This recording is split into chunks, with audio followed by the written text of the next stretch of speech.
The Bell Hotel in Epping has been closed following weeks of protests by concerned Essex parents after an illegal migrant allegedly assaulted a 14-year-old girl, and they realised these foreign criminals were being housed near their homes and schools. But even though the council has won a High Court case against the Home Office, do not celebrate just yet, because Operation Scatter will disperse these men out of these hotels and into houses of multiple occupancy in your towns and cities. That's right, foreign criminals are coming to a neighbourhood near you. That, plus Danny Finkelstein writing in the Times as to why the problems of mass immigration are not actually the problems.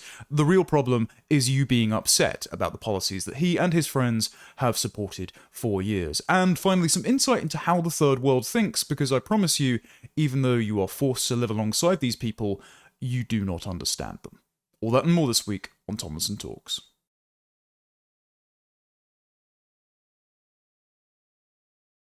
Peaceful protests by the concerned parents of Epping have paid off, and now their local council has won a case at the High Court against the Home Office, forcing the Bell Hotel to close its doors to the foreign criminals they've been stockpiling there for a rainy day. However, before we prematurely celebrate, this was only won on a technicality about planning permissions and planning laws, and I think this is going to kick Angela Rayner's Operation Scatter into overdrive. If you're not familiar with that, it's the plan to disperse across the country these fighting-age males in houses of multiple occupancy, taking them out of hotels and putting them in your neighbourhoods to ensure that every district in the UK gets their equitable share of asylum seekers, illegal migrants. So this is the ruling as reported by the BBC. And in here, there's an interesting quote from the lawyer. This is Edward Brown, KC, who's acting on behalf of the government, who said that any injunction could lead to other councils making similar applications. Quote, that would aggravate the pressures on the asylum estate. So not only is the government's argument that the asylum system, the means by which foreign criminals are battery farmed in 4-star accommodation at our expense, is now a permanent institution that will be there presumably until the sun devours the earth, much like the NHS. But also, it is not that this is a temporary solution to a temporary problem they're looking to solve. Instead, the purpose of a system is what it does. And the purpose of the asylum estate is to house these men near you and your children. Because they are terrified that now other councils will take similar action based on this precedent. So they only opposed this, sending a lawyer on behalf of the Home Secretary and the Home Office, so that these men would not be relocated elsewhere, away from a school where at least one has committed, allegedly, a sexual act against a child, and another has been charged with, let's say, another indecent act on a man. And so this is betrayed down the bottom. This sort of shell game with these foreign criminals is betrayed down the bottom of this article, because there is a comment here from Imran Husain from the Refugee Council. I wonder why Mr. Imran Husain wants all these men from the Middle East and North Africa in my country. And he says, we think asylum seekers should not be in hotels. There are cheaper, better ways of supporting people, and we think the government should end the use of hotels as fast as it can. Now, before you think brilliant, Imran Husain is chartering flights back to central Mogadishu for all of these illegal migrants. No. He said, such migrants should be in dispersal accommodation around the country, as it was more cost-effective, and it wanted the government to work with local authorities to go back to that kind of system and not use hotels. Translation, he wants them housed next to you and your family. I don't care if it saves us money. I do not want any of these men here. They should not be rewarded by being housed at my expense for breaking the law. The first thing they did in this country was to break the law. And also, being frank, if they came legally, it would not make them good neighbours. I think we should shut our doors legally. Legal migration is as much a problem as illegal migration, if not more so because of the scale. However, it is an injustice to reward these lawbreakers with housing of any kind, hotels or dispersed accommodation, for breaking the law. And it is even more risky to house them in decentralized locations across neighborhoods where, as we've already seen, they'll be loitering near schools or hiding in dark alleys waiting to prey on children. And this reporting by The Telegraph has another quote, again, from someone from the Refugee Council, because of course, we have to consult people who want to demolish our borders and destroy our country anytime we do a sensible measure on behalf of border policy. And the chap here is Enver Solomon. He's the chief executive of the Refugee Council, and said the ruling should signal the end of the use of hotels to house asylum seekers. Quote, everyone agrees the hotels are the wrong answer. They cost the taxpayer billions, trap people in limbo, and are flashpoints in communities. Through our frontline work, we see our protests and hostility leave people who have fled war and persecution feeling terrified and targeted in the very places they are forced to live. This makes an already traumatizing situation worse and prevents people from feeling safe. Instead of using costly hotels, the government should partner with local councils to provide safe, cost-effective accommodation within communities. First of all, these men are not fleeing war and conflict. If you're a man fleeing war and leaving your women and children behind, you're a coward. But also, we know via the videos that they have been shown by the people smugglers who they are paying to ferry them across, these videos featuring footage of our women and girls dressed immodestly by Muslim standards, drunk and filmed without their consent on nights out, but also footage of ISIS fighters in the back of pickup trucks with machine guns, and footage of men holding Kalashnikovs and burning churches. We know they are not here to work and obey the law.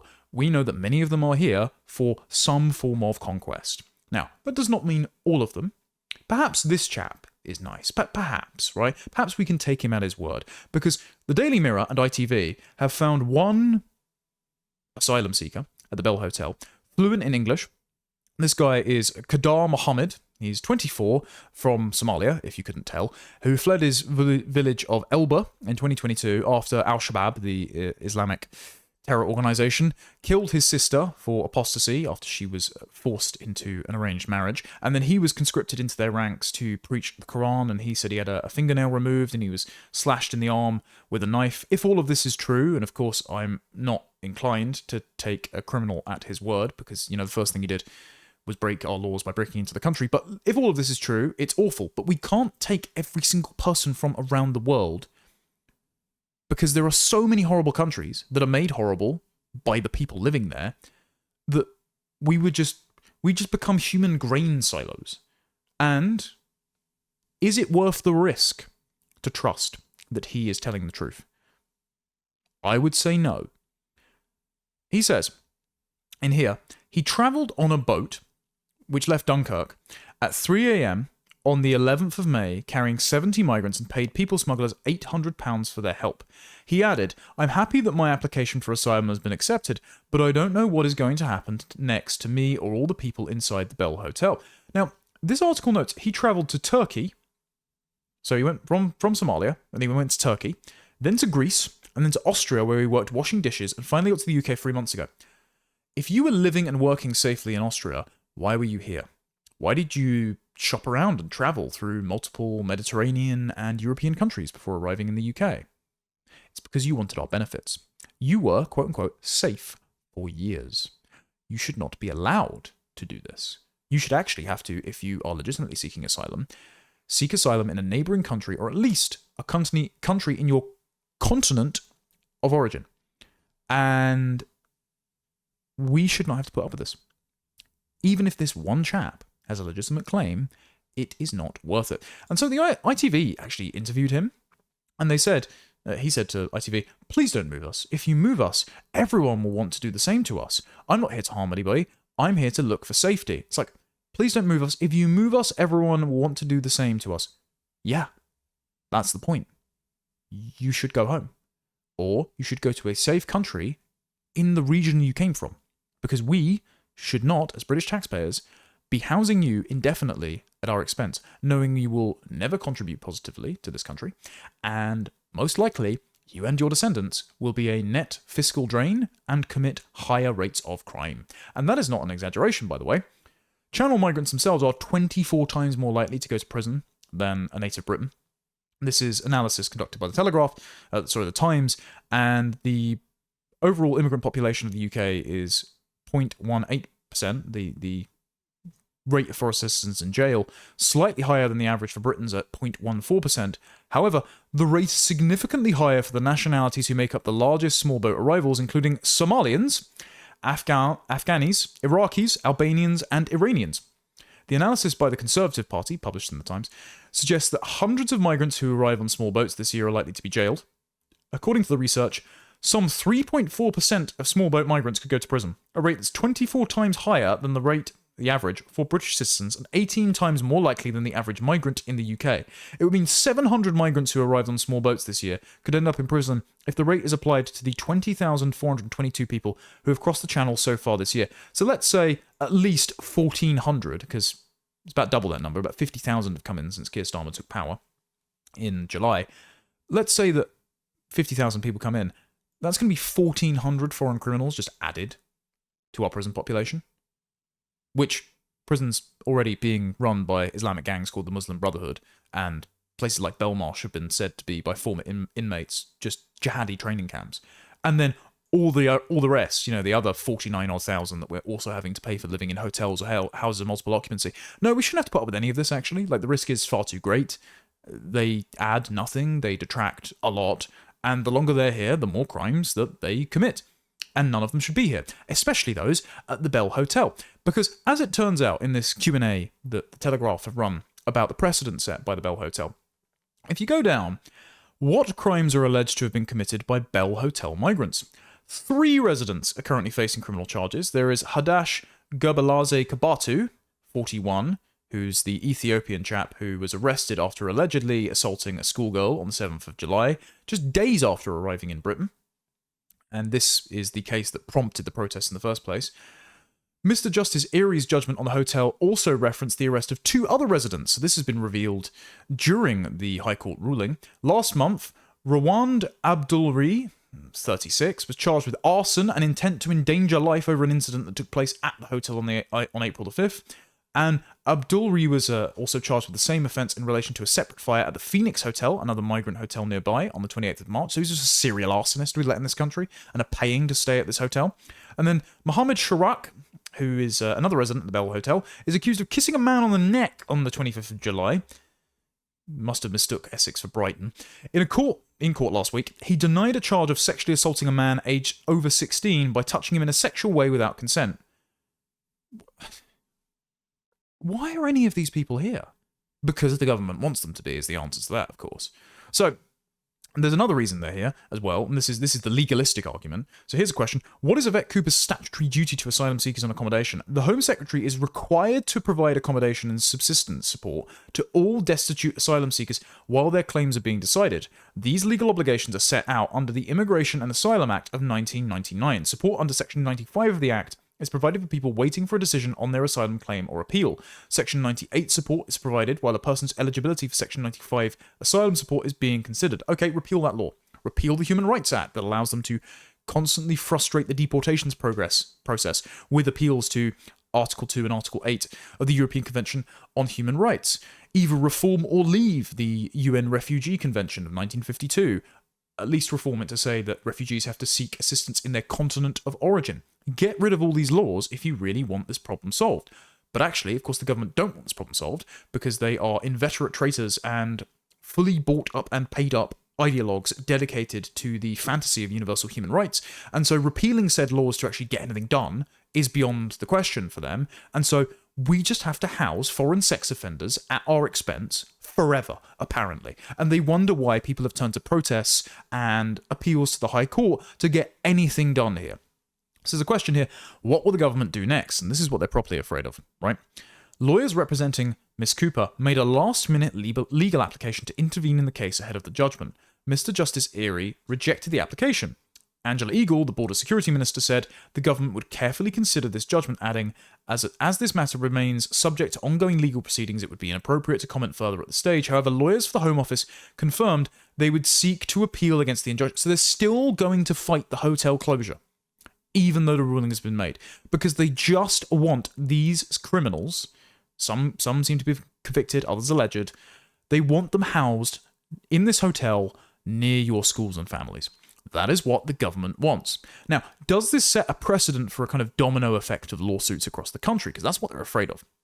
And this is reporting from the BBC, says that all 12 reform-controlled councils are now going to, quote, do everything in their power to follow Epping's lead, according to Nigel Farage, which is encouraging, actually having some action taken by Reform UK. They've been a bit flip-floppy on their rhetoric, but to see tangible action taken on this, that's a good start. We've also seen Robert Jenrick try and corral a group called Lawyers for Borders to take action and participate in these sort of lawsuits, even though there's infighting. Of course, spats between Robert Jenrick and Nigel Farage. It would be good if their combined efforts, even if they weren't working together, if they're working in tandem, separately, get some action on this stuff. Rupert Lowe, as well, helped Great Yarmouth Council and encouraged them to fight the allocation of hotels in Great Yarmouth to be asylum accommodation because it violated their travel and tourism plans.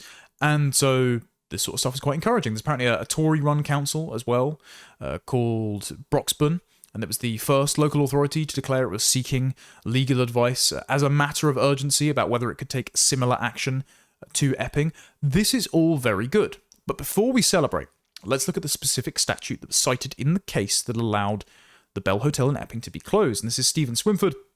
He's political editor at The Times. At the Bell Hotel, the ruling came down to the Town and Country Planning Act of, and he puts 1987, I think it should be 1947 there. Epping Forest Council argued that the owner of the hotel had failed to apply for planning permission for what was a material change of use. What was once a venue for weddings and conferences was turned over exclusively to the use of 138 male asylum seekers. The judge blocked attempts by the Home Office to intervene, arguing that it was not relevant in what was ostensibly a planning law problem. So this is a victory via bureaucracy. This is not us solving the problem and setting precedent on principle that these foreign criminals should not be here. We are having to jump through circus hoops of legal loopholes here in order to remove foreign criminals from our country. And so, if the proper planning applications have been made by other hotels and hotel chains or houses of multiple occupancy, this will not be an argument that we can use, or the other councils can use, to evict these foreign criminals from their localities. Unless the government is willing to repeal all of these laws, basically bankrupting their best friends in the lefty human rights lawyer grift, which they're not, these men will be in our country committing crimes until a different government succeeds them and perhaps is willing to remove these laws. And we're seeing rumblings among Reform, the Conservatives, Restore Britain, whatever other nascent national conservative political movements are growing, that they understand this is the problem and that this is what must be done. But for the next few years, at least, unless the politically unthinkable happens, we have a snap election very suddenly, we're going to be stuck with this problem for ages, because Labour are not willing to repeal the laws that would address the problem, and so they want the problem to continue. And this is best summed up by Dan Jarvis, who's a Home Office minister, and he was asked multiple times in interviews, and this was yesterday on the 20th of August, whether or not these men would just be relocated to another hotel. And he was unable to confirm. He was speaking to Sky News, and he said, the use of hotels is not a long-term sustainable arrangement. In an interview with Times Radio, he said he failed 5 times to say where the Epping migrants would be relocated to. When he was asked about Nigel Farage as well, obviously Farage saying that Epping now sets a precedent that Reform are going to use and follow, he said, I haven't read Mr. Farage's op-ed, but I've always thought that the best politicians try to bring people together and the very worst politicians always try to drive them apart. I don't want to be brought together with foreign criminals and sex offenders, Dan, but for some reason, you're insistent on pressing our faces together and like forcing us to kiss, like that cartoon frog playing with his dolls. I do not want to live alongside foreign criminals. For some reason, seemingly the ideology of universal human rights that says that underneath we're all blank slates and it is the government's job to reveal to us this latent egalitarian nature. For some reason, probably that one, you want these foreign criminals around homes and around schools. And so, the government has made an appeal for 5,000 homes to house 20,000 migrants. So there are going to be houses of multiple occupancy procured by my and your money in the midst of a housing crisis where young people themselves can't get homes. So they are going to be taxed at exorbitant rates to house foreign criminals at their expense in the homes that they could otherwise buy. These are going to be procured by the likes of Serco, which are security contractors, the kind of henchmen for ethnic and cultural displacement against the English. Anyone who takes these contracts is an absolute traitor. This urgent appeal has come after the High Court ruling. So their solution to the potential precedent being set by Epping to evict these foreign criminals from hotels is to now house them in houses of multiple occupancy indiscriminately around the country, so that we each get our equitable share in our towns and cities of these fighting age males who will just mill about and leer at school children at school gates. This is the plan by the government. This is what they're trying to force upon us. The hunt for alternative accommodation is part of Labour's pledge to end the use of hotels for asylum seekers by the close of this parliament in 2029. 200 hotels are being used by the Home Office to house more than 32,000 asylum seekers, a similar number to summer 2024, after Labour was forced to find accommodation for the record 27,997 migrants who crossed the Channel so far in 2025.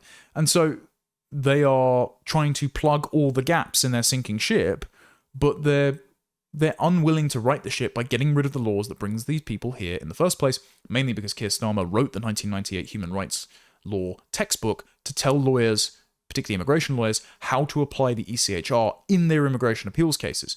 Now, again, it says 27,997 migrants have crossed since Labour took power. That's only recorded. That's not counting today. It's been so far in 2025. That's not counting the other 23,000 odd that have come in since Keir Starmer himself took power, repealed the terrible, but nonetheless deterrent, Rwanda deportation scheme, and basically encouraged every single people smuggler around the world to ferry people straight into Britain, to where even treacherous frog Emmanuel Macron is saying, guys, your welfare system is acting as a draw for all of these Muslims and Africans to sweep across Europe committing crimes until they eventually rock up at the cliffs of Dover and become as British as you and me. Please stop. So a Home Office spokesman in here has said, this government has consistently said the use of hotels to house asylum seekers is neither sustainable nor suitable as a long-term approach. We remain committed to working with our partners to identify more suitable and cost-effective alternatives. I have an idea. Deport them all. Ryanair flights are cheap, but you won't do that, will you? Because you want them here in the first place. Apparently, in order to solve this problem for the houses of multiple occupancy, the Home Office listed a cap on contingency accommodation, like RAF bases, like Wethersfield, from 800 to 1,225 migrants per site. So we're just going to have like army barracks full of fighting-age men from places of the world where they run jihadist training camps, and that's apparently not an issue at all to the government of the day. And this is what Angela Rayner dubbed, infamously, last year, in August of last year, month after the election, Operation Scatter, housing these foreign criminals in military barracks like RAF Scampton or RAF Wethersfield until they can house them in houses of multiple occupancy in areas across the country. And it says in the original report, Labour is preparing to end the use of large military sites to house asylum seekers and will instead scatter migrants around the country to cut pressure on local services. The government has struck agreements with councils on the number of asylum seekers who will be settled in their area as it moves away from the use of sites such as former RAF Wethersfield, they've just now expanded, and RAF Scrampton to house those arriving in Britain. It is preparing to, quote, massively increase the procurement of dispersed accommodation, so houses that you and I could otherwise buy, such as empty homes or former student blocks that have self-catering facilities. Let's get some numbers on this from the Oxford Migration Observatory. So this is people crossing crossing the channel in small boats, and it says that 37,000 people were detected crossing the English Channel in 2024, 25% more than the year before, but fewer than in 2022. But in 2025, we have had year-on-year record increases. And then we found that from 2018 to 2024, 6 countries, Iran, Afghanistan, Iraq, Albania, and Syria, have made up 70% of those crossing in small boats. Right, so the majority Muslim men from regions of the world where they have jihadist training camps, and only the Albanians have been returned due to the returns agreement that we can negotiate because they're in the European Union. And then it says, between 2018 and 2024, the asylum grant rate for people who arrived by small boats was 68%, higher than the grant rate for all asylum applicants. So, when Yvette Cooper says, we're going to clear the asylum backlog, they do not mean deportations. They do not mean accurately assessing whether or not these foreign criminals should be in our country in the first place. What they mean is expediting the rate at which their visas are rubber stamped and they get indefinite leave to remain in this country forever. They can then claim social housing, benefits, access the NHS, and eventually go on to get British citizenship. and become, via paperwork, indistinguishable from the native host majority, and then blend seamlessly into the statistics when they commit a crime, so it looks like suddenly the crime rate for British nationals has gone up when it's actually these men, whose first act was to break into the country in the first place, and for which they were rewarded. And that is because, ultimately, again, the government wants these people here. If they didn't want these people here, they would repeal the laws keeping them here. Because they don't, you can only conclude they want this to continue. And here's some facts about the asylum accommodation itself. This is under the subheading, Asylum seekers have become more evenly distributed across local authorities in recent years. So you can see Operation Scatter has already begun underway. It says, on the 31st of March 2014, 75% of local authorities housed no asylum seekers. That's 285 out of 375 total. However, by the end of March 2025, just 16% of local authorities hosted none, 59 of 361. So where the local authorities have shrunk, and also more have decided to take the blood money from the central government to house these foreign criminals in hotels and HMOs near schools and families, pretty much everywhere has these. There are few corners left of our country that have not been ravaged by mass immigration and multiculturalism. But don't worry, they're coming for the shires too. It's just a matter of time. I'm getting some more numbers on this that shows the exact areas they'd like to put these people in. One of them is Canterbury, which actually is a source of great sorrow for me because I love visiting Canterbury. I lived there for multiple years. I went to university there, and it was a beautiful little town, and now it's just going to be ruined by more foreign criminals milling about on street corners, making women and children feel very unsafe. That's including also Thanet, Dover, and Folkestone, so all of the quaint Kentish towns where the English still live. The local authorities have pointed to a string of areas in Kent as the worst affected by the £500 million takeover. So they're just giving them a slush fund for private contractors to, again, stockpile foreign criminals in the areas where the English have retreated to because their major cities have become minority English and therefore unrecognisable, lawless, and fundamentally unpleasant. In Bolton, houses of multiple occupancy have gone from 170 to 720 in only a few years. And then looking at the Migration Observatory figures again, the number of migrants in hotels have dropped by around 8,000 from 46,000 at the end of 2022 to 38,000 at the end of 2024. But that's only because they've been housed in dispersed accommodation in our neighbourhoods, surging by 10,000 from 56,000 to 66,000 over the same period. So what's the solution then? Well, I go with Restore Britain on this. Use tents at discarded military barracks, repeal all of the human rights laws and the 1999 Asylum Act that forces we, the British taxpayer, via our government, to pay for the legal aid, the housing, the spending money for all of these foreign criminals, house them for a very short amount of time in these military barracks and in tents. If it's good enough for them to stay in Calais, it's good enough for them to stay here, until such a time where we can expedite their deportation and make it very swift. Make sure they are uncomfortable, make sure they are detained, make sure they are deported, and make sure they are permanently inadmissible back to the UK, because we can take their prints, take an imprint of their teeth, take their name, and try and get their official documents out of them. And if we do not get their official documents out of them, we can set up a third-party deportation scheme with a sufficiently hostile country, or even use the Ascension Islands or the island of Pitcairn, a sort of windswept place in the middle of nowhere that is still British-controlled territory, to house these foreign criminals. We should not be putting them up in four-star hotels at our expense, and we should not be appealing to the Town and Country Planning Act of 1947 just to get a few of them out of one hotel and into houses near our families. How does the Third World think? It's a question that we, the opponents of mass immigration and multiculturalism, rarely grapple with, but it is important because if left unchecked, the growth of these diasporas and demographics in our country will fundamentally transform our culture, because they don't share the same moral priors or theory of mind as we individualistic Westerners do. Fortunately, we have the writings of people descended from that part of the world who have moved over here, who are outliers and perhaps slightly more intelligent and less ethnically clannish than the people who they were born amongst, And they explain to us how people from that region of the world think. So what I'm going to do is I'm going to compare and contrast a couple of examples from the last week from the UK and US of third world behaviour, and then attempt to explain through the words of third world heritage authors why these people do the things that they do. The first example is an attempted honour killing that happened in Washington State in the US. Now, the US has not had the same volume of Muslim migration as the UK and Europe, but that doesn't mean you're not going to still get these problems. These people bring these problems everywhere they go because it is endemic to their clannish family structure and their Islamic faith.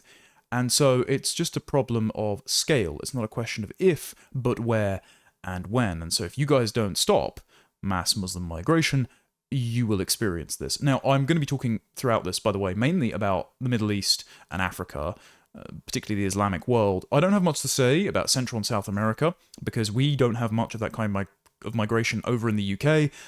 The only remark I will make is that I don't think centuries of ritualistic child sacrifice will result in elite human capital. Perhaps I'm just prejudiced. Anyway, in this particular case, you've got a mother and father. This is Ihsan Ali and Zahra Subhi Mohsin Ali, who attacked their daughter Fatima on October the 18th, 2024. It was caught on video there, as you can see. Ihsan was jailed for 14 months for second-degree assault, 12 months for unlawful imprisonment to be served concurrently, and given 18 months of community custody and banned from seeing his daughter for 10 years and interacting with her boyfriend, who is black and not a Muslim, Isaiah, for at least 2 years because he got 182 days in prison for fourth-degree assault because he punched her boyfriend, who was 16 at the time, in the face. This is because his daughter was fleeing an arranged marriage he had set up with an older man in Iraq. And arranged marriages are very common in the Islamic world because you treat your daughters like a commodity, and the marital arrangements that you set up for them can confer either honour or shame on your family, and this can result in reputational damage, economic penalties. And so this is why honour killings are common, because if your daughter is a net detriment to the family's honour, it actually restores honour by killing her rather than allowing her to go and live a westernized liberal life.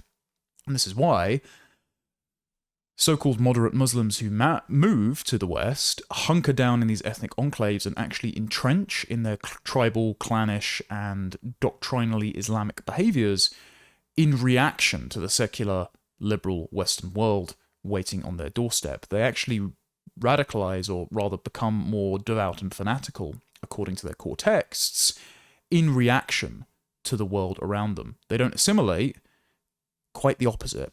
But the most interesting part of this story is actually the judge in this, because it shows that multiculturalism was not, as promised, an intermingling of cultures to create a melting pot, a enriched milieu of interesting and exotic cuisines and beliefs. Instead, it's two parallel traditions racing towards each other like trains on a track, heading for collision, or tectonic plates that rub up against each other and cause cultural tsunamis or earthquakes or sort of geysers of conflict that erupt and have splash damage and cause lots of casualties. So during the course of this is Judge Shayla. The judge ruled that the trial prosecutors couldn't bring up the arranged marriage, even though it is key to the case, and the judge didn't allow Fatima to talk in detail about a family trip to Iraq when she was 16, essentially to set up the transactional marriage in question. The veracity of the arranged marriage claim is less clear. The article for the Daily Mail writes, and by the way, we wouldn't even know about this if the Mail itself hadn't obtained hundreds of pages of police reports detailing the interviews that Fatima had. The story would have been hermetically sealed by the judge. But the Mail writes, the veracity of the arranged marriage claim is less clear, but it was wholly denied by the defence during the trial. Quote, the entirety of the claims appears to be the result of Islamophobia, Ihsan's lawyer, the father, Eric Kading, wrote in his own memorandum. There is no evidence of either honor killing or arranged marriage supported by the evidence uncovered in the investigation of the case, other than the fact they were beating her and attempting to strangle her on video. So, what you have to understand, this is the reason why the grooming gang perpetrators always plead not guilty every time, is that guilt and innocence is not a concept that relates to the individual conscience in this part of the world. Instead, being honest can bring dishonor on the family collectively, so you will lie if you think you can get away with doing something evil so that you do not disgrace your family in the eyes of the Muslim collective who will judge and shame you. And also, if you do not recognize the authority of the liberal or Christian secular Western institutions, then you don't see what you have done as a crime by their standards. And so their attempt to impose their standards on you is Islamophobic. It was a term invented, of course, by the Muslim Brotherhood to insulate Islam from criticism in the same way that Jewish activists after the atrocities of the Holocaust or gay rights activists in the 60s, 70s, 80s, and 90s did for their respective identities. But in this instance, the term is being used to describe the imposing of foreign standards, our standards, on Islam, on these tribal, sectarian, self-governing enclaves that have taken root in our country and are not content to live by our rules, and they never will. This is the illuminating part about this trial.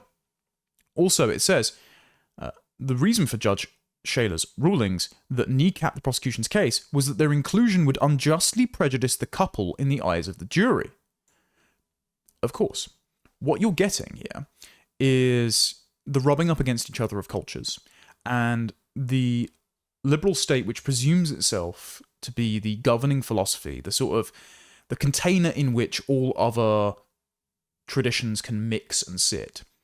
They are trying to make these traditions play nice, and so they are trying to manage the perceptions of the hosts, we Westerners, of these people.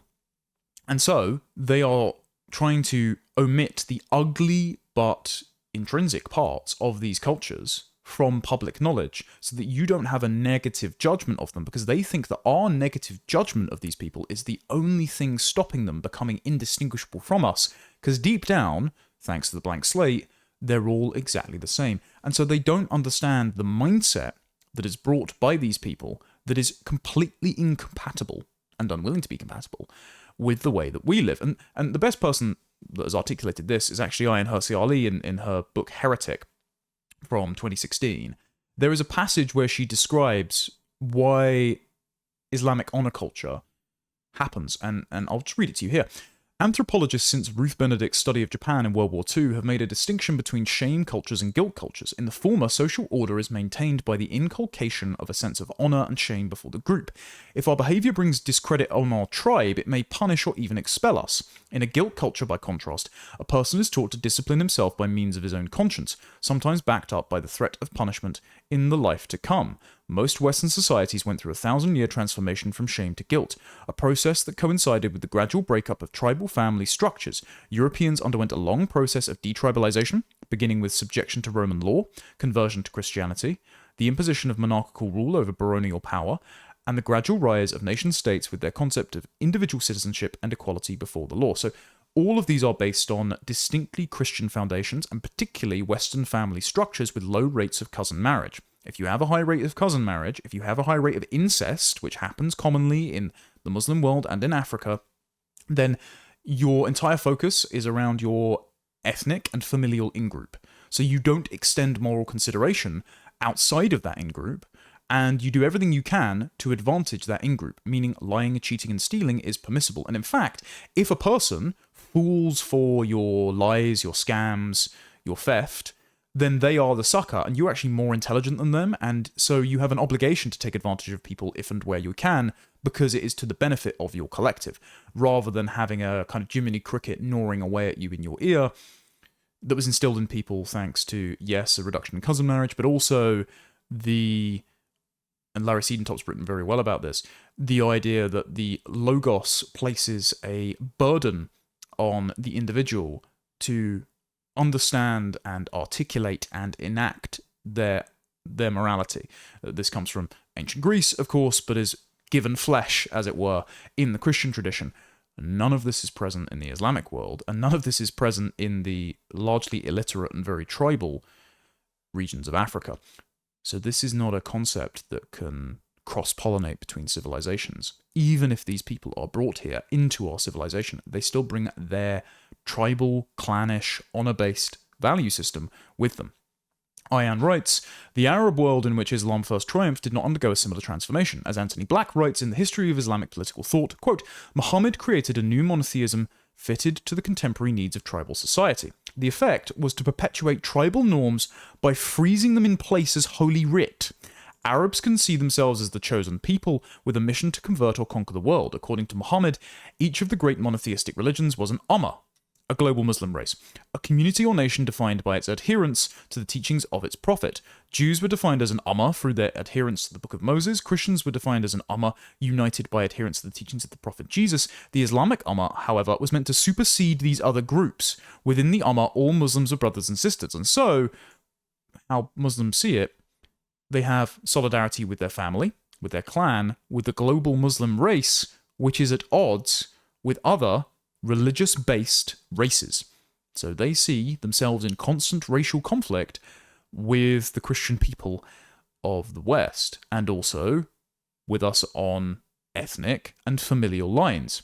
So not only are there barriers to integration just because of how they think and their family structure, but also they are hostile at the outset to the prospect of integrating, so they will not be won round, even if the process itself is going to be slower than trying to integrate other Europeans, for example, or even people from South Korea and Japan who, yes, have a more collective morality and a clannish family structure, but do not have the same theological hang-ups that people from the Muslim world do. Ayaan writes, yet this notion did not displace the older ties of bloodline, as it is set down in the Quran. Quote, blood relations among each other have closer personal ties in the decree of Allah, than the brotherhood of believers. Despite the rise of pan-Islamic religious identity in which all individuals notionally submitted to Allah, Islam therefore retained elements of the shame culture. And so this is why there are concentric circles of loyalty in the third and Muslim world and in ethnic enclaves in our country. Pakistanis are incredibly clannish. There are familial clans within Pakistani communities, but the broader Pakistani community will come to defend one another against negative judgments from the Western host majority because of the behaviors by the Pakistani community, like selling drugs and engaging in crime and abusing English children. And then, more broadly, they will lobby on behalf of Islamic interests. And this is why there are members of other ethnicities, but the Muslim faith, participating in the Muslim grooming gangs up and down our country. It's because they have concentric circles of loyalty to family, then clan, then ethnicity, and then ummah, global Muslim race. Nowhere in that equation are the people living alongside them, the native Christian or even atheist Westerners, who largely are paying for them to be in their countries. Again, integration is not possible because the thought never enters their heads, and if they are presented with the prospect, they have an antibody reaction to the idea because it violates all of their moral priors. It's just not going to happen.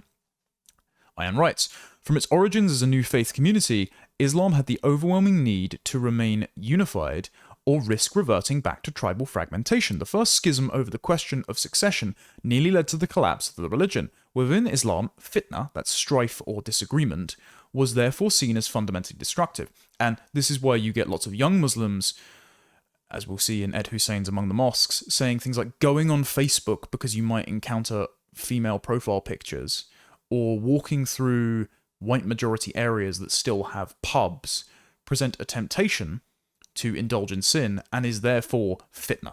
So women should stay permanently in their homes, clothe themselves from head to toe in black. All pubs in our region should be closed. There should not be any alcohol present. We shouldn't even be allowed to carry bags of alcohol for other people because it would be an invitation to sin. And so there will be no integration because integration itself is fitna, strife, the opportunity to break from their religion. Again, isn't going to happen. Ayaan writes, dissent was a form of betrayal, heresy as well. These individualistic impulses had to be suppressed to preserve the unity of the larger community. Those who wonder at the ferocity of Islamic punishments for dissent failed to grasp the threat the skepticism and critical thinking were believed to pose. In a clan setting, shameful behavior constitutes a betrayal of the bloodline. In the wider Islamic setting, heresy constitutes a comparable threat, as does outright unbelief, apostasy, both of which are punishable by death. Those who betray the faith must be weeded out to maintain the integrity of the Ummah. This belief in the danger of dissent has powerful consequences, but perhaps the greatest has been to suppress innovation, individualism, and critical thinking within the Muslim world. Muhammad himself, as both the messenger of God and the founder of the Islamic super tribe, is revered as an irreproachable source of wisdom and a model of behavior for all time. To question his authority in any way is considered an unacceptable affront to the honor of Islam itself. So, you are not going to get individualistic free thinkers who stay within the Muslim tradition or have authority within Muslim communities that can lead a Muslim enlightenment or ensure that all of these people either convert or even assimilate or even integrate in the way that they are subordinate to the laws of the land over and above their religion. It's not going to happen. And there are low-level, innocuous ways that this manifests beyond things like honor-based violence and attempted murder of their own children, and that is just the casual littering and disregard for public spaces, a tragedy of the commons approach to our country. And this is summed up by the wonderful UK Aesthetics account that you should be following because it documents the decline of modern Britain in real time. Thank you to Mr. Kunli Drukpa, my favourite independent journalist and anthropologist, for doing this. This is outside Marble Arch Station, and the Met Police have decided to put up signs in Arabic saying, "Cleanliness is half of your faith. Clean hearts reflected by clean surroundings keep London tidy." If cleanliness was half of their faith, you wouldn't need these signs.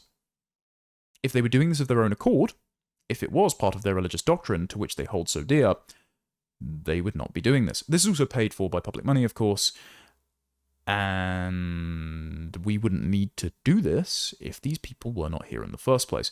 But in a passage that I tweeted out from Ayaan Hirsi Ali's book, this explains perfectly why littering, a tragedy of the commons approach to public spaces, is so common among people from the Muslim world.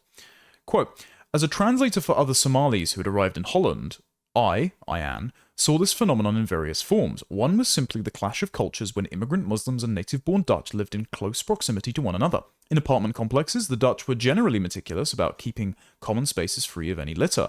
The immigrants, however, would throw down wrappers, empty Coca-Cola cans and cigarette butts, or spit out the remnants of their chewed cat. The Dutch residents would grow incensed at this, just as they would grow incensed about the groups of children who would run about wild and unsupervised at all hours. It was easy for one family to have many children. If a man can marry up to 4 wives and have multiple children with each of them, the numbers grow quickly. The Dutch would shake their heads, and in reply, the veiled mothers would simply shrug their shoulders and say that it was God's will. Trash on the ground became God's will. Children racing around in the dark became God's will. Allah has willed it to be this way. It is there because Allah has willed it, and if Allah has willed it, Allah will provide. It is an unbreakable ring of circular logic. There is a fatalism that creeps into one's worldview when this life is seen as transitory and the next is seen as the only one that matters. Why pick up trash? Why discipline your children when none of these acts is stored up for any type of reward? Those are not the behaviors that mark good Muslims. They have nothing to do with praying or proselytizing." So, not only do they disrespect the law of the land in Western countries, not only do they see our morality as illegitimate, not only are their ears clogged up and deaf to our pleas to respect our laws as if we are their moral equals, because they don't see us as that, but the almost Gnostic belief that tomorrow may never come, that inshallah, literally everything that happens is a result of Allah's predetermined will. This leads to a kind of inability to plan for the long term, an unwillingness to ensure that your area is clean and that you act as a custodian for things that you impart onto future generations. And it means that there's no incentive to act as a considerate citizen. And so it means that they will just throw rubbish on their doorstep, treat the world outside their home as a wilderness, and do whatever they want when the mood strikes. And this is why I ended this particular tweet that did very well, by the way, over 1 million views. You do not understand how these people think. They will not produce the same civilization as us. A great cartoon that I actually saw someone post on X, and I can't find the original post, but I did find the cartoon on Google Books that explains how the third world think is this, from a kid's cartoon. This is the definition of a hole in a kid's picture book. Haggis the dog has a hole in his roof. He never fixed it because on rainy days it is too wet to work, and on sunny days it doesn't need fixing. These people live in the immediate here and now.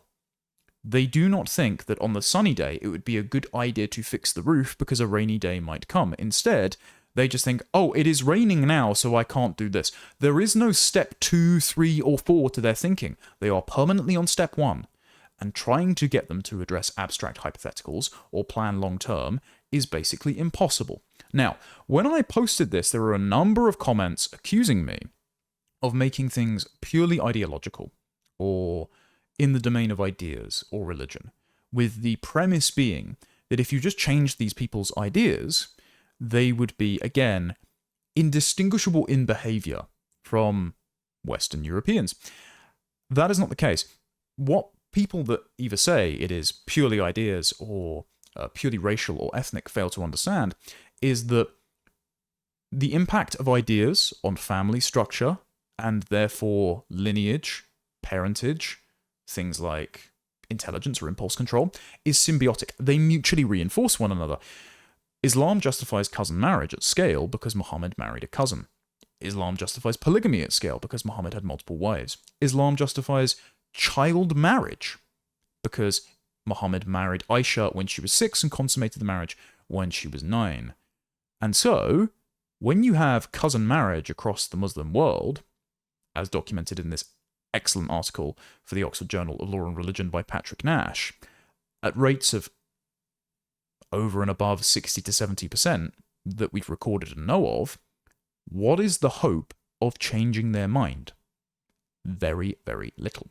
These people, and it's not the fault of the children that their parents are related, but many of these people are incapable of thinking individualistically because for generations, their parents have been blood related.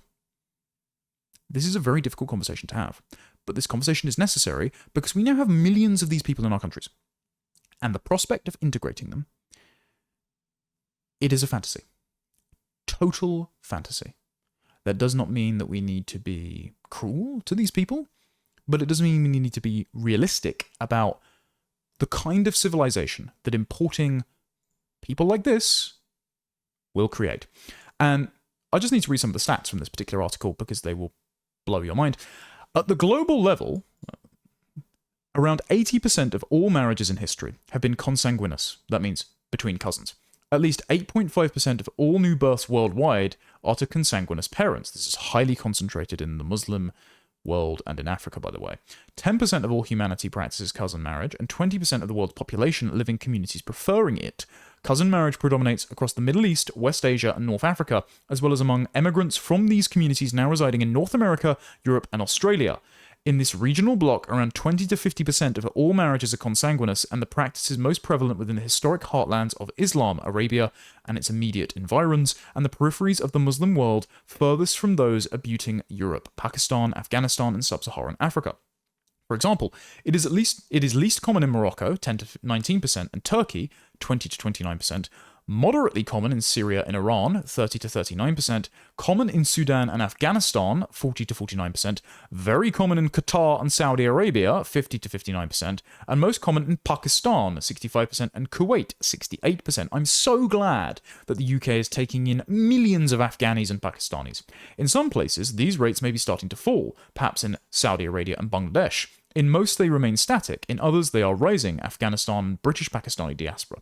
So, in the British Pakistani diaspora, cousin marriage rates are rising, so the problem is getting worse. Hence why, let's say, doctrinaire beliefs, like 52% of people Muslims in Britain wanting depictions of their Prophet Muhammad criminalized, about a third wanting Sharia law to become the law of the land and Islam to become the official religion of the UK, and 3/4 of British Muslims believing that Hamas did nothing wrong on October 7th, is most concentrated among British-born university-educated Muslims aged 18 to 30. So the most likely to assimilate by liberal logic are the least assimilated, and the most likely to practice cousin marriage.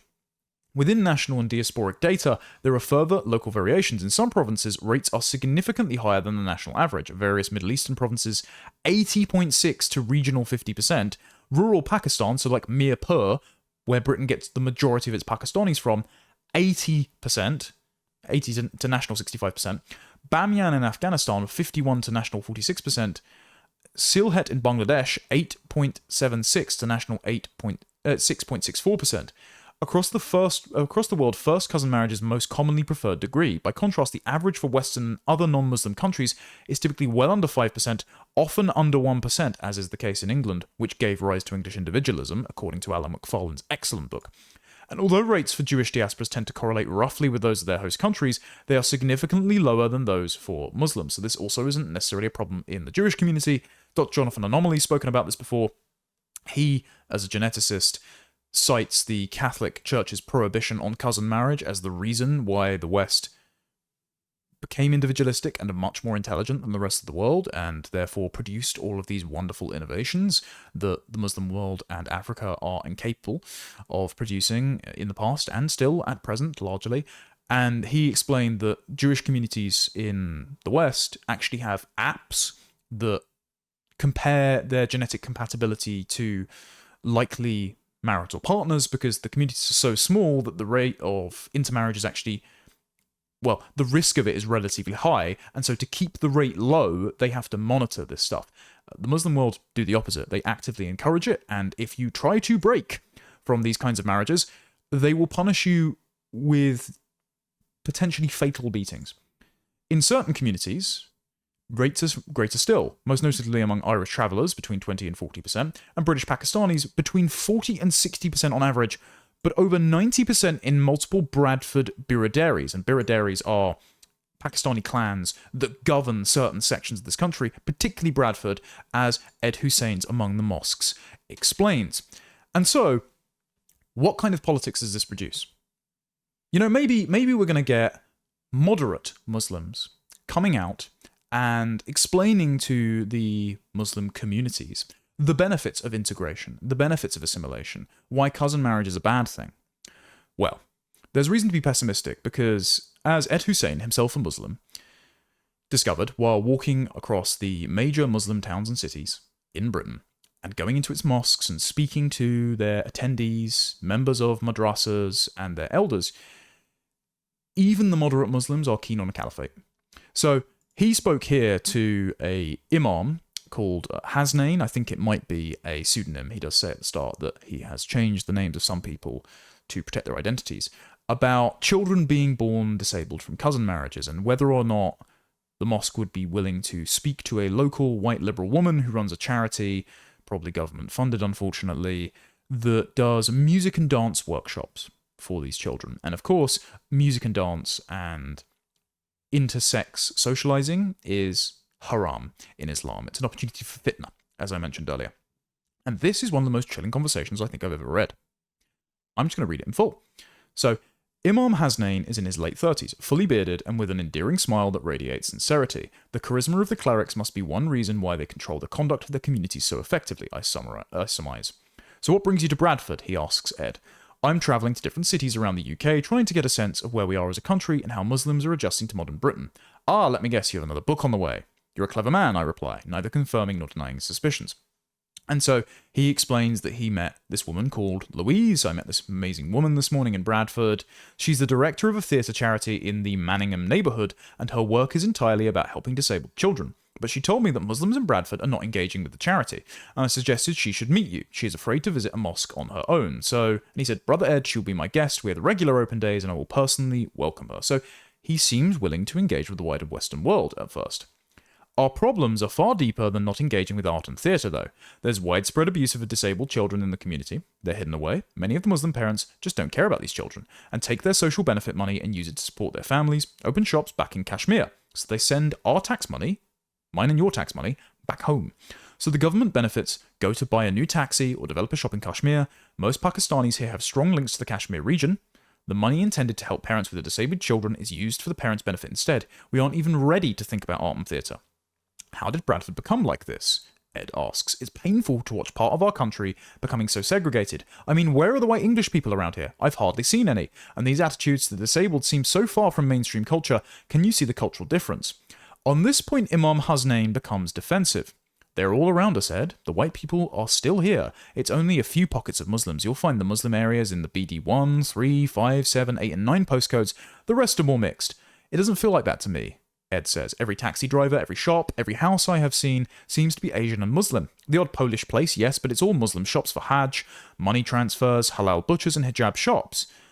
His warmth evaporates, Ed writes. The British do this everywhere they go, he asserts. Remember India. They divided the country and left the Kashmir issue unresolved, and now they blame the Indians and Pakistanis and urge them not to fight. They go to war in Iraq and create terrorism, then they tell us to stop complaining about foreign policy and deal with Islamic extremism.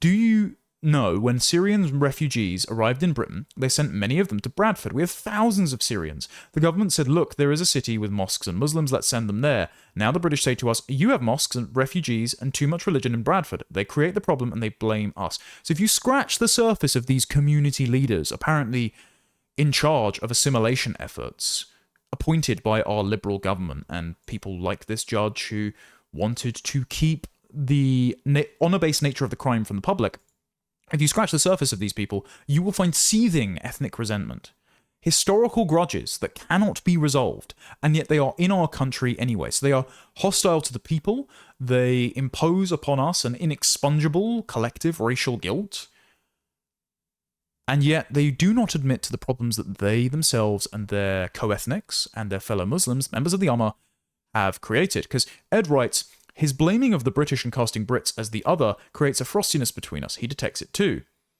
I'm a proud Bradfordian, the Imam says. We complain to the local councillors about racism and segregation. They blame the MPs who are Labour blame the Tories, and the Tory government cuts. And then the government blames Brussels at my level in the mosques, and we are dealing with our youth. We can only see problems created from above and thrown at us. So here in Bradford and Yorkshire more generally, what are the top issues that appear in your inbox, Ed asks. And the Imam says, the police want us to come into our mosques and speak to the congregants about not grooming white girls. It has been an issue in the past. And, Ed says, the Imam says, I can't let that happen. And Ed says, why not? I ask aghast. Surely you've heard the facts about what happened in Rotherham, how Muslim men targeted non-white Muslim girls and non-Muslim white girls over the decades. And the Imam says, what do these men have to do with Islam? With a defensive shrug and the characteristic twist of the hand of Asian elders. There are two factors involved in those cases again and again. Drugs and alcohol. Does Islam permit these two things? Of course not. Yes, they have Muslim names and Pakistani backgrounds, but our mosques are not responsible for their criminality. These issues will be with us for a long time in Leeds, Bradford, Halifax, Keighley and other cities. But unless the police can prove it is not down to drugs and alcohol, we will not open the mosque doors to them. Number one, who is giving them the drugs and alcohol? The Pakistani Muslim men. Number two, Taj Hargay, who is an imam at the Oxford Islamic congregation. He has explained from within these communities, the mosques and madrasas, mainly Deobandi, largely funded by the Saudis and Qataris, are appointing foreign or even radical British trained imams and teaching their congregations to see white girls, kafir, as easy meat and available for exploitation. And these men, who often have wives in other countries and go on foreign holidays to have polygamous or even extramarital relationships, are entitled, in their view, to use girls outside the Ummah for their sexual gratification.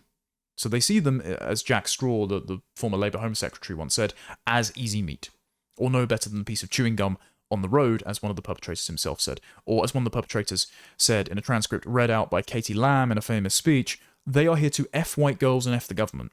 So there is a racial, religious, and political tinge to these crimes, and yet the imams, the so-called moderate community leaders in Bradford, who themselves are called upon by the government to deal with these problems, don't care. They don't take responsibility. Instead, they say that we are at fault. In 2010, they brought in laws to end corporal punishment. We as teachers in the mosque have no power over the children. They become teenagers and have no respect for us. The British limited us to the four walls of the mosque and then stopped our ability to control children, and now they're asking us to fix the problem of the grooming of white girls to sex. If not, they will blame the mosques. So they think that because they can't beat their children anymore without social services stepping in, that explains why a number of Pakistani Muslim men are abusing white children, torturing, killing.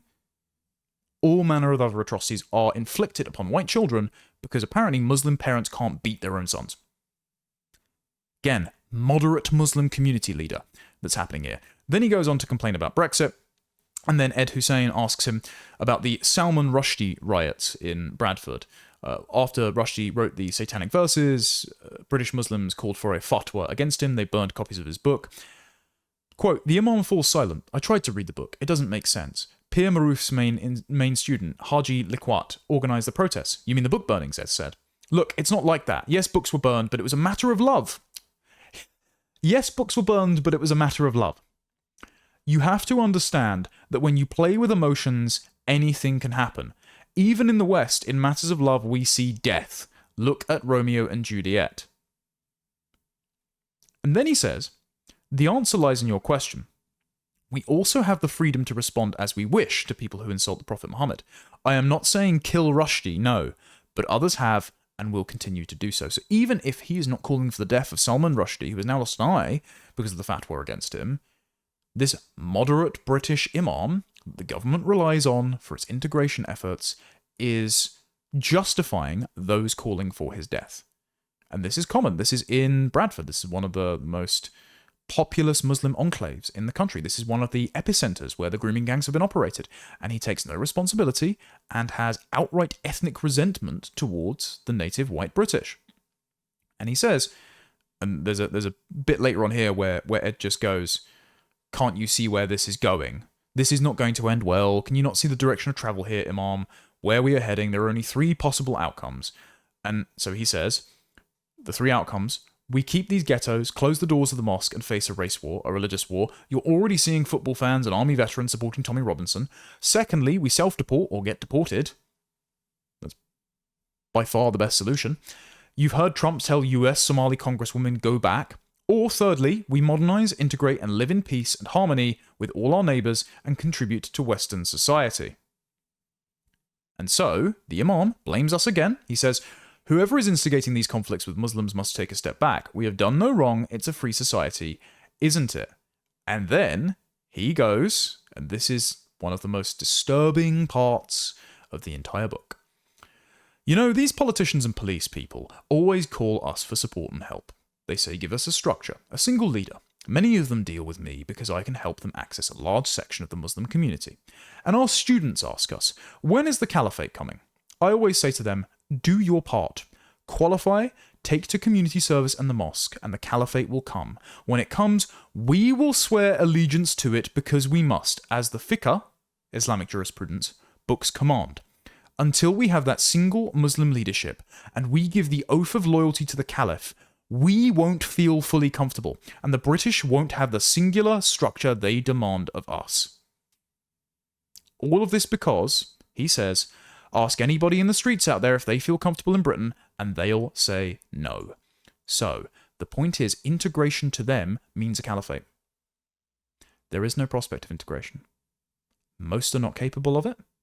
None are inclined to do so, and their definition of integration will be the total cultural displacement and ethnic displacement of the native British people. If we continue to run this mass demographic and cultural experiment, we will not have the same country at the end of it. Conversations about integration, we are well past that, because you do not understand how these people think. Let's talk about the worst article I've ever read, and why it's actually a good thing, because if their containment efforts against the rising opposition to mass immigration and multiculturalism are this blatant, this bad, and this unconvincing, it means that they are desperate, and we have momentum. Now, this article in question is by Danny Finkelstein. Now, if you don't know who Danny is, Danny was a former executive editor of The Times. He formerly advised Prime Minister John Major, who succeeded Margaret Thatcher, and advised the leader of the Conservative Party in the interim Blair years, William Hague. He has sat as a Conservative peer in the House of Lords for some time. He is a former chairman of Policy Exchange. He is a chairman of Onward. He is a director of Chelsea Football Club. He is absolutely one of the political elites in Britain. And he is one of the forces for, quote, modernisation in the Conservative Party, remaking the Conservative Party in the image of Tony Blair in the early 2000s. They didn't like allegations that they were the nasty party, and so Finkelstein, Hague, David Cameron, Francis Maude, Michael Gove remade the Conservative Party in the liberal image, and so they are to blame for the 14 years of failed governance that we had to endure, which inflicted mass immigration on our country, economic impoverishment, unwanted cultural change, and the growth and bloat of the blob, the civil service, which actually runs the country. So everything that Danny Finkelstein has done and supported has been awful for Britain. And if you want to know the kinds of articles that he and his compadres were putting out in the Times, which is basically the mouth of Sauron at this point, just a couple of years ago, let's look at William Hague's in 2023. Even right-wingers know we need migrants. This is only the start of the age of migration. Parties from all sides must strive for new ideas or risk French-style chaos. So now their argument has pivoted to, there is no future in the politics of victimhood. The subtitle is, mass migration was a reckless error, but encouraging white majority resentment as a response would be calamitous. Okay, a few things about that before we get into the text of the article. First of all, mass migration was not a reckless error. Danny's friend, Fraser Nelson, once wrote an article in The Telegraph in late 2023 that said that the Boris wave was an accident, not a conspiracy. Untrue. Priti Patel and Boris Johnson changed the law in flagrant violation of even the pro-migration Migration Advisory Committee guidance to open the doors to the third world following Brexit, to fill perceived gaps in the labour market, to fudge the numbers of our declining population, to increase GDP year on year in an expedient fashion, and because, as Dominic Cummings has quoted before, Boris Johnson said he wanted the Financial Times to like him again. So it was not an accident, it was not a reckless error, it was a deliberate policy that is being continued and that you and all of your friends, Danny, supported. And when I posted about this article on Twitter, I won't go through the comments, but allow me to say that lots of people were commenting on Danny's surname and Danny's heritage. And that is because he says there is no future in the politics of victimhood. Now, if I had turned around to Danny and said about the book that he wrote about his parents fleeing the pogroms of Stalinist Russia and the atrocities of the Nazi Holocaust, if I had turned around to him and said, well, there's no future in the politics of victimhood, he would call me anti-Semitic. In fact, it is the claim to being treated unjustly across the centuries that is the cornerstone of the argument for the state of Israel existing and the Jewish people having a homeland with self-determination. Danny has made this argument in the aftermath of October the 7th, going on Times Radio and Talk TV, saying that Jewish people are basically standing alone against the forces of genocidal hatred and that they are right to wage war on Hamas in neighbouring Gaza. Why are the English not afforded the same standard? Well, I think there are two factions here.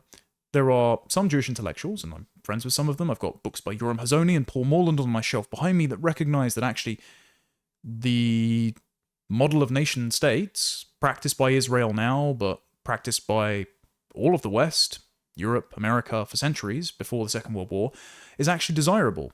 To think of yourself as a distinct people, with a distinct culture, with a heritage you want to protect, with an identity that you want to preserve. And so you have children and defend yourself from existential threats to continue that civilization and pass it on to your descendants. There are some that Eric Kaufman has written about in the first chapter of his book White Shift, who founded left modernist schools of thought from which multiculturalism came, instead, that think that benighted minorities, like Jewish people living in America or Europe, are protected only by liberal universalist ideology, human rights laws, and a kind of cultural transformation that forces the host majority to see themselves as indistinct from immigrants, because only if nobody notices differences will Jews not be persecuted. And I don't think Danny falls neatly into either of these camps, but his foot is more squarely in the left modernist camp than it is the national conservative camp, because in this essay, he identifies himself as the son of refugees, as himself the descendant of immigrants. And so he thinks of himself in this abstract class of immigrant and refuses to draw distinctions between the types of immigrants and the cultures that they bring to our countries. And so when the chips are down, he will continually pull the lever to increase migration in this country, because he thinks, oh gosh, what if my parents weren't afforded the same refugee status that they were? I wouldn't be born here and have had all of the advantages that I've had, and so the sons and daughters of refugees must be just like me, and so we must let them in. Whereas there is a glaring double standard that people notice with Israel's ability to have a border wall, a unquestionable status as Jewish people being the demographic and cultural majority in their own country, and that being a matter of national security. And so they put stringent restrictions on who can immigrate and integrate and have citizenship in their country, usually along ethnic and cultural lines. And so people get annoyed when someone like Danny Finkelstein comes along and says, well, you can't have that, and the problems are themselves not the problems. Because if the problems of immigration were the problems, you blame me and my friends for inflicting them on you, like William Hague and Michael Gove and Danny himself. Instead, the problem is you noticing the problem. The problem is your reaction to the problem being more than that with which I am comfortable. And so we're going to go through this essay because it is the last grasp for power by a liberal establishment who feel their grip weakening, and all they have left is name-calling and attempts to gaslight you that just don't work. So, he opens with, multi-ethnic societies are hard. I'm not saying they should be hard. To be quite honest, people's failure to live and let live baffles me. I'm just saying they are hard. This is the fatal sentence. People's failure to live and let live baffles me. Yes, because not everyone thinks like you. Not everyone is an individualistic, atomistic person who takes everyone as they meet them. This is actually a very English way of going about the world, and if you read Alan McFarlane's Origins of English Individualism, this is a particular product of England's Christian faith, its nuclearized family structure, its common law tradition, its means of property ownership, its relatively migratory patterns of children leaving the home and founding new farmsteads in different places around the country, and therefore having low rates of consanguineous and intergenerational marital households. And this allows us to think more individualistically. This allows us to take people as we meet them. The rest of the world thinks along the lines of clan, ethnicity, family, religion, ummah, and so will lie, cheat, and steal to acquire relative advantages to themselves and their collectives. And so, when individualism interacts with virulent collectivism, it is always individualism that gives way. So, if you import people who think collectively, your liberal individualism will be destroyed, Danny.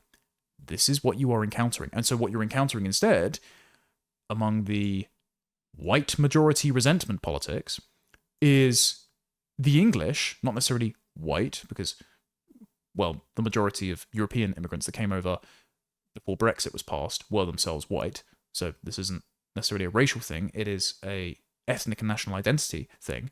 The English, a distinct group, are increasing their identity, their awareness of themselves as a group, in direct response to clannish sectarian ethnopolitics taking root in their country as a result of the immigration policies that you and your friends supported, Danny. And Danny writes, there are great advantages to pluralism. Of course there are. Advantages to individuals, like my parents, who can find safety or build a better life in a foreign land, but also to host nations, which benefit from different perspectives and from people who arrive with energy and imagination. Okay. These great advantages are not evident to people outside your wealthy liberal borough.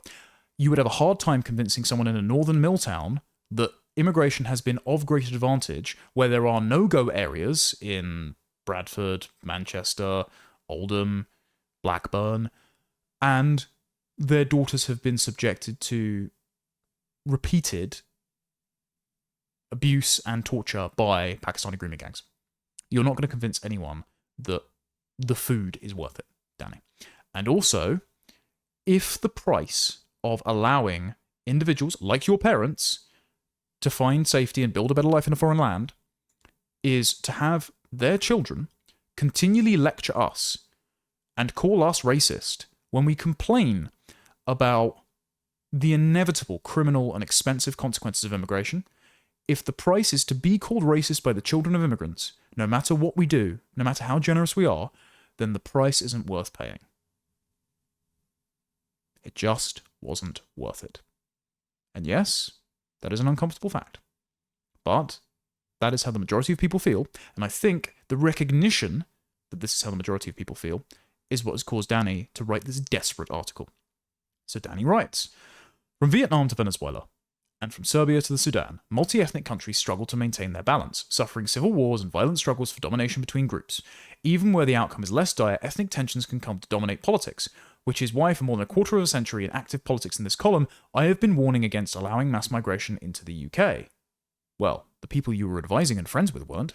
But then he says, my concern was less the numbers than the speed. Right, okay. So if 100 million people moved here over the course of 50 years and fundamentally changed the ethnic and thereby cultural makeup of the country, Danny would have no opposition to this. He just wants this to happen in a way that is sustainable and slow enough that it doesn't provoke the kind of white majority resentment as a response that has happened because successive governments just opened the floodgates to millions of people from the third world. The problem is not the number of people, Danny. The problem is not the speed at which the number of people move here. The problem is the people. The problem is the cultures they bring over, the ways of life that are incompatible from our own, the displacement of native Britons from their own towns and cities. That is the problem, Danny.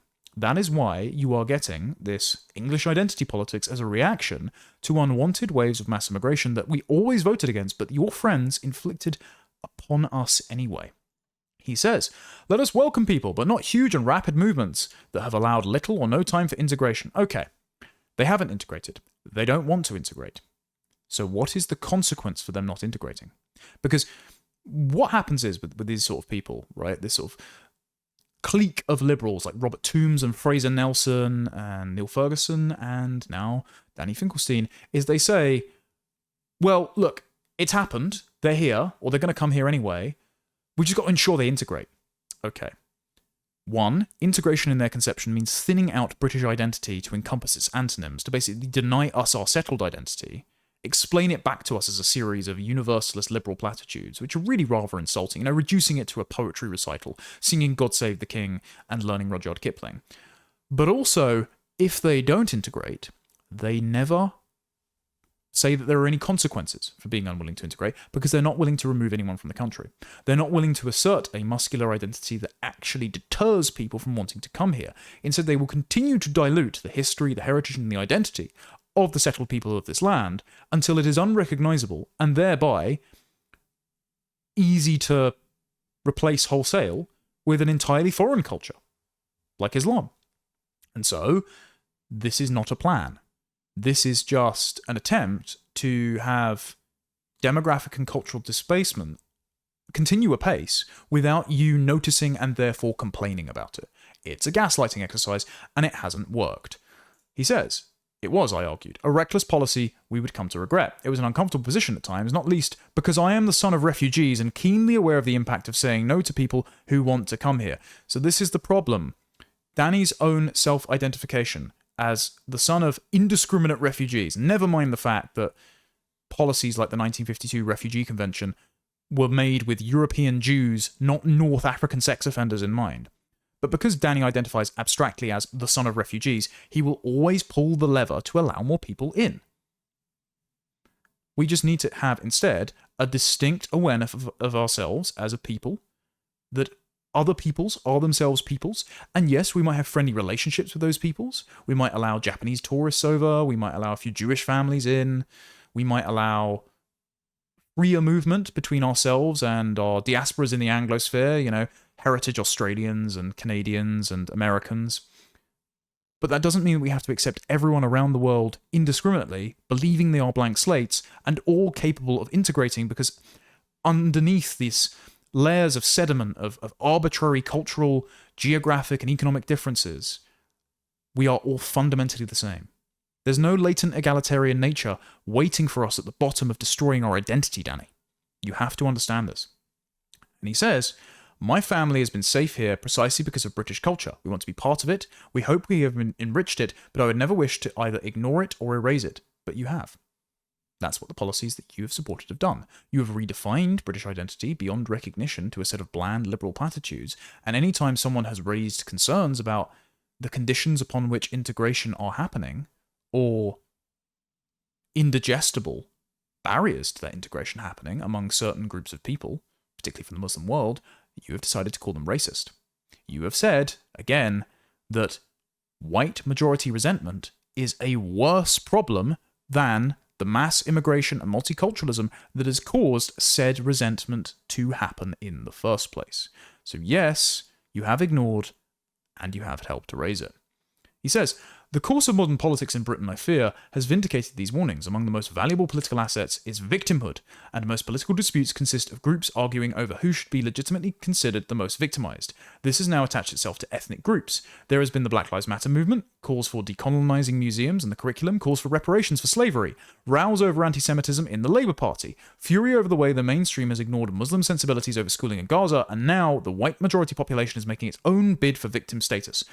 He says, and this is his characterization of the victim narrative of white Britons, the country is being invaded by foreigners is the claim frequently made, leaving its natives the victims of sex crime and economic exploitation. That is entirely factually true. Between 40 and 47% of sex crimes in London are committed by foreign nationals. That means even more are committed by those who have been recently given British passports and their descendants, who repeat the same economic and criminal patterns as their parents. The welfare bill for refugee and migrant households is in the billions. Why should I be paying for a single foreign national to be in this country? Over 47% of social housing in London is occupied by foreign national head of households, meaning there would be houses of multiple occupancy housing even more of them. So more likely be the second generation descendants of these people take the total to over 50% as well. Why am I paying for any of this? Every single one of those crimes committed by a foreign national or their descendant is an optional consequence of government policy. They didn't need to be here. If they weren't here, they wouldn't have committed those crimes and ruined those lives in the first place. So yes, the native British people are being exploited by both their governments and foreign client groups, neither of which they wanted to happen. This is not a victim narrative. This is a justified complaint. They are petitioning with their concerns to their government because the problems are caused by government policy that you supported, Danny, and so can be solved by government policy if only they rejected your advice. And I think you're afraid of them rejecting your advice and you being relevant any longer, and this is why you've written this piece. He says, my purpose here is not primarily to assess the value of these claims. I have views, of course, thinking, for instance, the demand for slavery reparations is ridiculous, while other claims of victimhood, my own among them naturally, are more plausible. Can we just revisit that for a moment? While other claims of victimhood, my own among them naturally, are more plausible. Right. So, the arguments for the existence of the State of Israel to keep Jewish people safe is more plausible, according to Danny. But the argument for the white British host majority to say, we don't want any more false refugees exploiting the asylum system to come into our country to be housed in hotels at our expense and commit sex crimes against our women and girls. We don't want any more legal Pakistani immigrants from the Mirpur region to come in, sell drugs to children, and then pimp and prostitute them, and then torture and kill many of them. He thinks that's not a legitimate claim to victimhood. He's actually saying, white resentment is a worse problem than all of those problems I just listed. People are getting tired of the double standard. There should not be a double standard. I think we should have the same standard for England as we do Israel, and we will be happy and prosperous and everything will be fine, and actually, Danny won't have to suffer much anti-Semitism coming from people who are annoyed and expressing their frustration about the double standard in a unsavory way, let's put it that way. He says, instead, I want to note that mass migration has produced a multi-ethnic society. The multi-ethnic societies are hard, and that we need to stop making things harder. It may have been reckless to have allowed mass migration at such speed, but we have a multi-ethnic society, and we aren't going to unhave it, and the pressure to allow more people to come here will not let up. Actually, it can. All of these are choices. We could assert our cultural and national identity to such an extent by banning the burqa, banning consanguineous marriages, banning halal slaughter, not allowing any more mosques to be built, frankly, not allowing any mosques. Make it a hostile environment for people who hate our way of life, who want to terraform our culture beyond recognition, and who don't like the British host majority very much, and proactively repel them. Shut our borders to certain regions of the world, don't give any new citizenship grants out, and evict all of the people on benefits, in social housing, or spurious asylum claims. Revisit recent citizenship grants under the Sumaima Begum principle for people who don't like us very much, and then deport all foreign criminals and illegal migrants, and you will actually have a large number of these people either leave of their own accord or be deported, and we will be left in peace. All of your liberal individualistic givens, upon which your entire attitude of taking people as you meet them rest, Danny, will be preserved. But instead, for some reason, you want to entrench this fractured, multicultural, hostile tribal settlement and say to the English, well, if you notice the downsides of this settlement, you're a racist. Not good. Not good at all. He says, the first thing is to stop deepening the problem. Mainstream Democratic politicians simply cannot tell voters that we are unable to stop moving people here illegally and are unwilling to restrict how many people move here legally. But if people turned around and said, okay, we want a moratorium on immigration, we want net negative migration, you would kick up a fuss and call them racist. As William Hague himself did, your friend, when he said, we are in the age of migration. If we do not accept mass migration, then we will be dinosaurs left behind. We'll be not progressive anymore. So, people have been trying to say that for decades, and you have called them racist, continually. Then he said, we have to insist upon integration. Gentle tolerance of the religious practices and idiosyncrasies of all sorts is very British. Not of all sorts. Islam is relatively new in Britain. It's been the last century or so at very small scales and then rapidly increased in the last couple of decades. It is wholly incompatible with being British. There is no British Islam. They are a contradiction in terms, and 53% of the public, when polled, agree that Islam is incompatible with British traditions. So, no, we do not have to accommodate Islam. We do not have to accommodate Hinduism. We do not have to accommodate Sikh sectarian Khalistani nationalism. We can reject all of these. We can close our borders to those regions. We can ban the practice and observance of them. Religion as an abstract category is a very Protestant conception anyway, and so it only works within a Christian or, for a short time, ideologically liberal framework in an entirely homogenous country. That is why we had centuries of religious conflict between Christian denominations, but then we had a few centuries of having a roughly peaceful settlement. And it's because we were homogenous, and the only disputes were between factions of Christianity, with a few Jews dotted in here and there. No, we don't have to put up with this. And if you say we insist upon integration, okay, Danny, what's the penalty for not integrating? Are you going to send them home? No? Then you're all talk. Instead, you're just trying to convince us to accept the disfigurement of our country, culturally, without kicking up much of a fuss. Because there are no consequences for the people doing the disfiguring that you insist upon having integrate, but the criteria for integration is not to abandon any of their cultural or religious priors that made their third world countries uninhabitable and are leading them to recreate the third world in our country. And then he says, third, we have to tell the truth. And then he goes on about grooming gangs and the like, but then he says, there is obvious political gain in exploiting tension and becoming the articulate champion of ethnic grievance. It can win seats in Parliament, as the independent Muslim MPs demonstrate, and being the champion of majority white grievance can bring even more than this. Perhaps it can bring government. The only political hitch is that you can be outbid, Robert Jenrick by Nigel Farage by Rupert Lowe, and so on, since victim status is a bottomless pit. If they are just pointing out the indignities and abuses inflicted on the British people by successive governments, including your friends, Danny, this is not a bottomless pit of victimhood. It is telling the truth when we have been muzzled for decades, identifying the problems, and then promising to do something about it. But you don't want the problems identified, because you will realise that you and your friends are the culprits. He says, it is a disaster for the country, portraying every migrant as a sex pest, whipping up protest mobs, thrilling at the potential for ethnic violence, pretending that white people are being dealt with more harshly by the courts and ethnic minorities. Danny, the Sentencing Council were about to pass guidance that said that cultural, ethnic and religious minorities, transgender and non-heterosexual individuals, and the disabled and women would get lighter sentences than straight white men for the same crime. That is literally a judicial apartheid system that nearly passed in this country and only didn't because Shabana Mahmood, whose representatives were present at the hearings, and the hearings themselves based on guidance in David Lammy's Lammy report, intervened at the last moment because the press for her was too bad. We almost had a racial judicial apartheid system in this country de jure rather than being de facto, as we can see with cases like Lucy Connolly versus Ricky Jones, and yet you're still saying that it doesn't exist. But either you have your head in very opaque clouds, or you are just lying.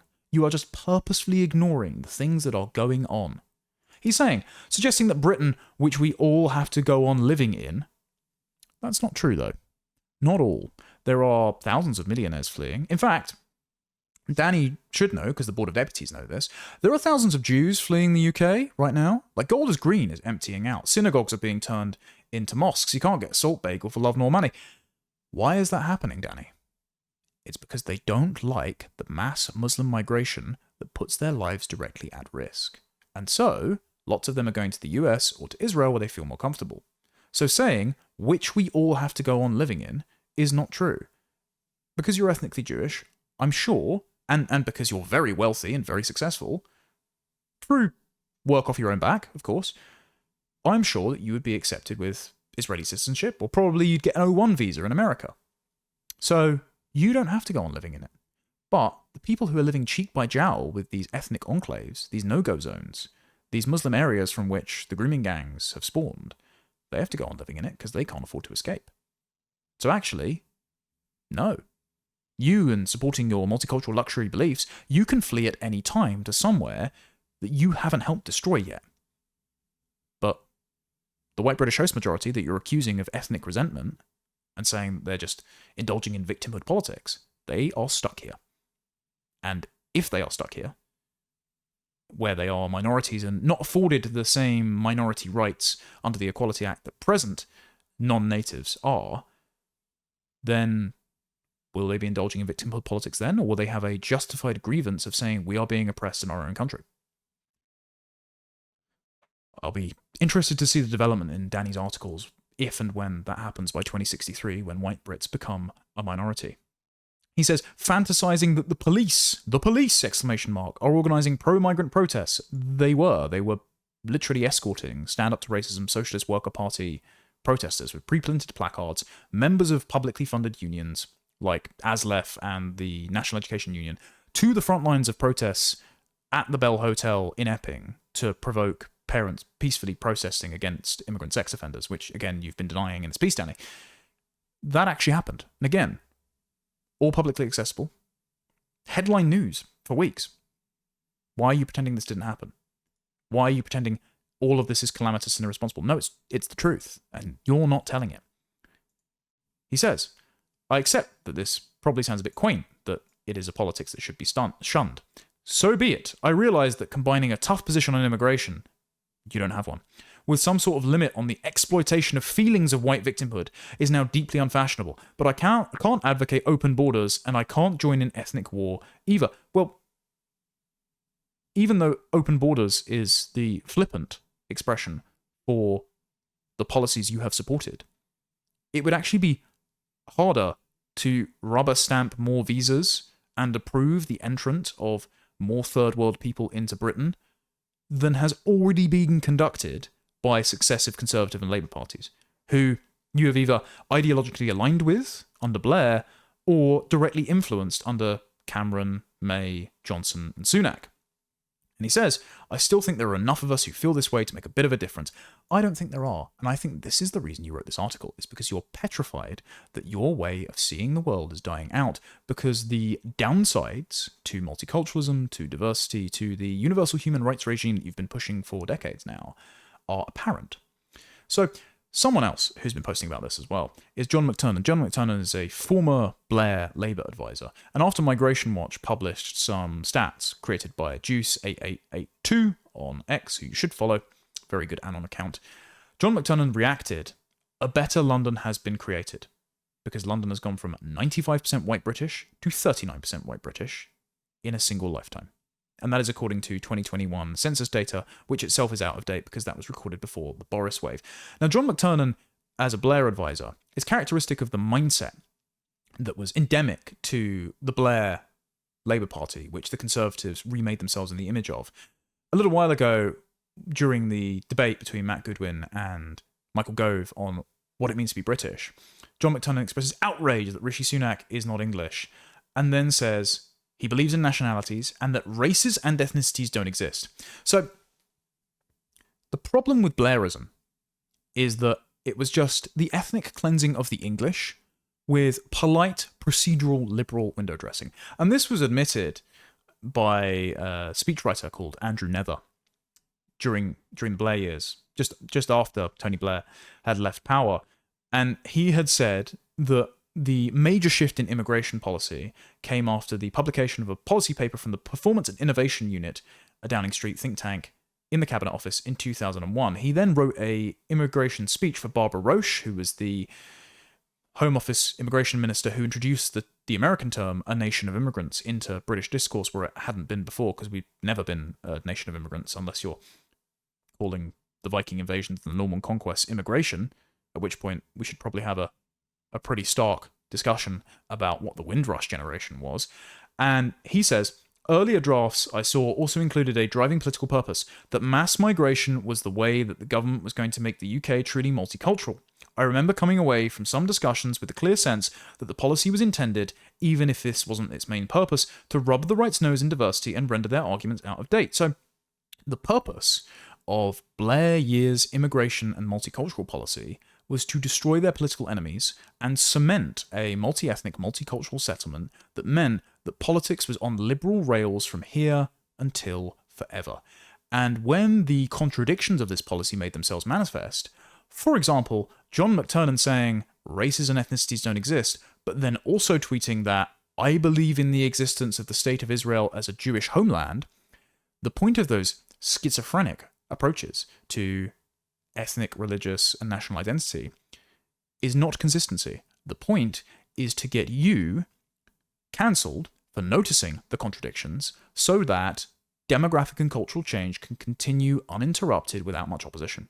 Now, the great irony of this is that it has led, rather than the right to being rendered out of date, to the rise of a national conservative, post-liberal right. And this is well represented, actually, in a piece that came out a couple of days ago by my friend James Orr being the mentor to Vice President J.D. Vance and a cultivator of young talent over at Cambridge. I didn't go to Cambridge, I wasn't wealthy or fortunate enough, but I have mixed with some of Orr's proteges, and there are some really intelligent people on the frontiers of UK politics, both on and away from the camera. But James in this piece tells a little anecdote, a meeting that he held with members of the Conservative Party, because he is somewhat of a advisor going between the likes of Reform UK and the Conservatives with his Centre for Better Britain.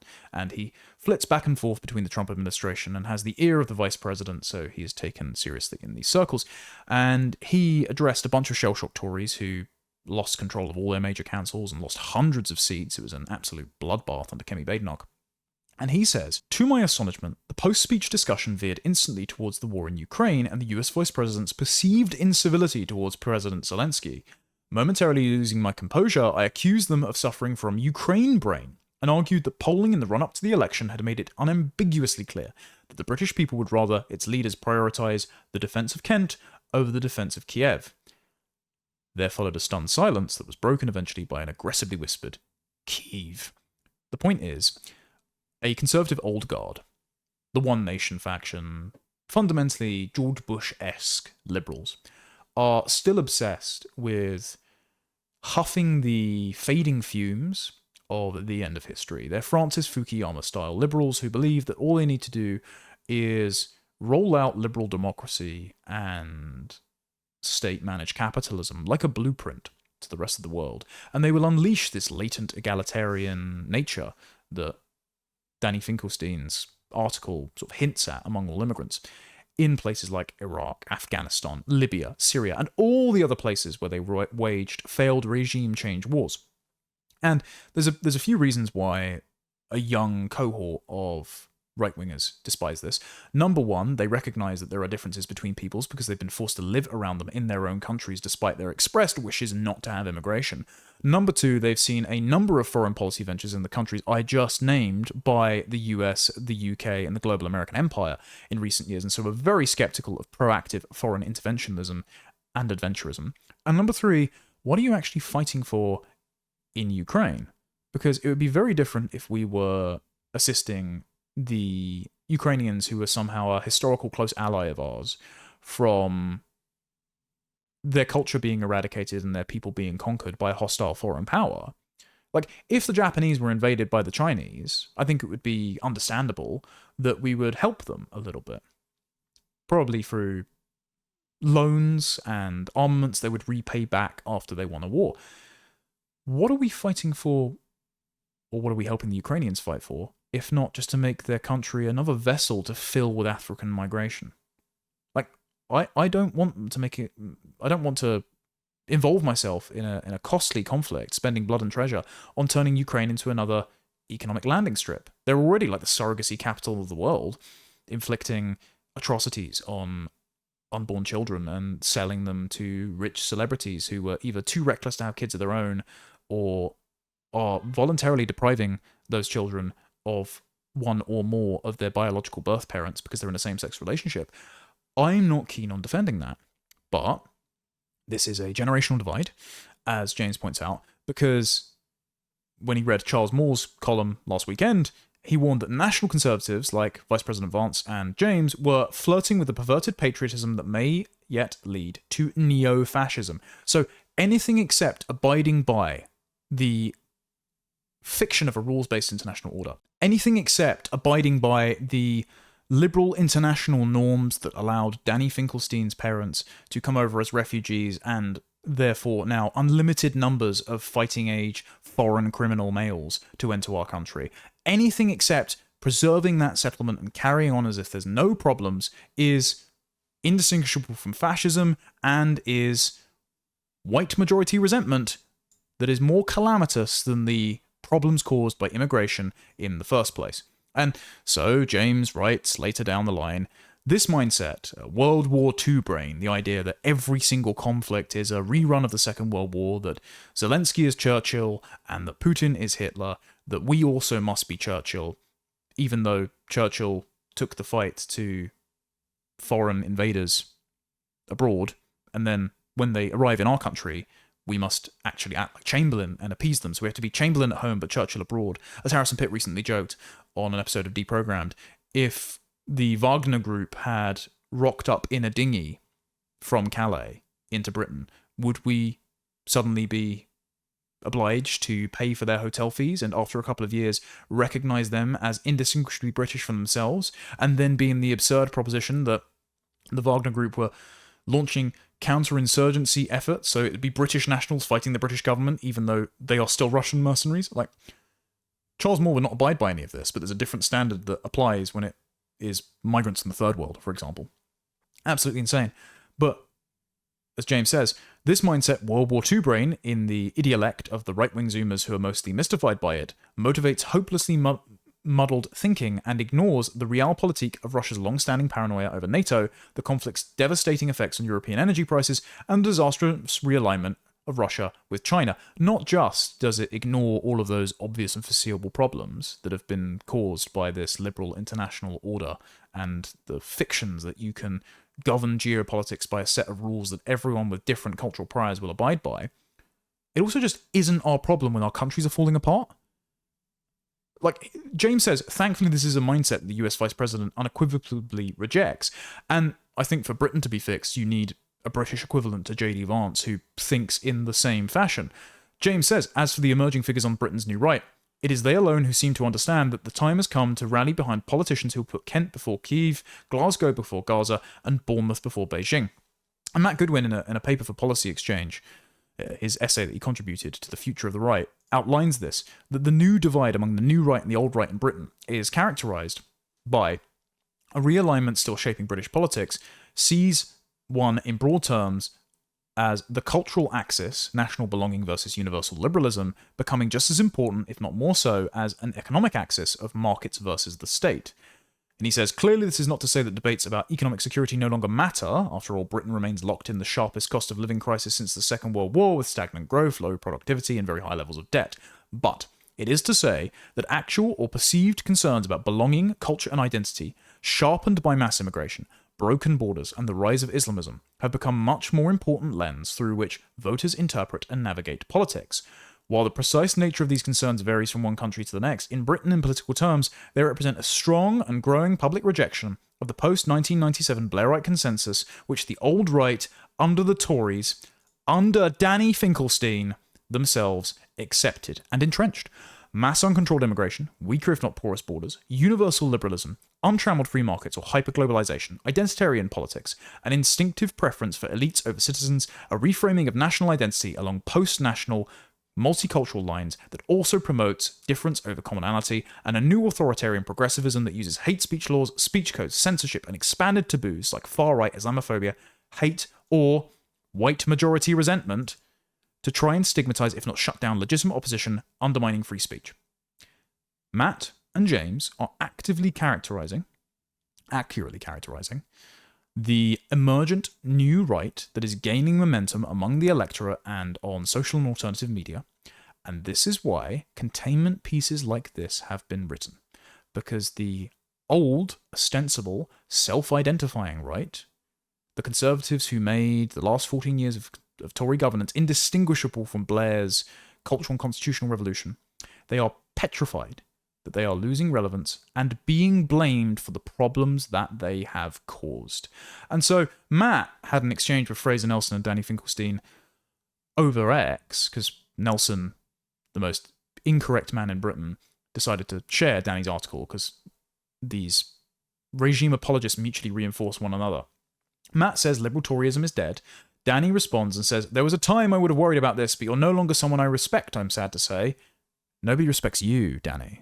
It's only this lift full of people who have locked the doors and continue huffing each other's farts, who still affirm that there's nothing wrong, whereas the majority of the public can just look outside the window and see that the country is a less pleasant, unfamiliar, unsafe, unproductive, unsustainable place, and that they want all the people causing these problems to go home or be held accountable.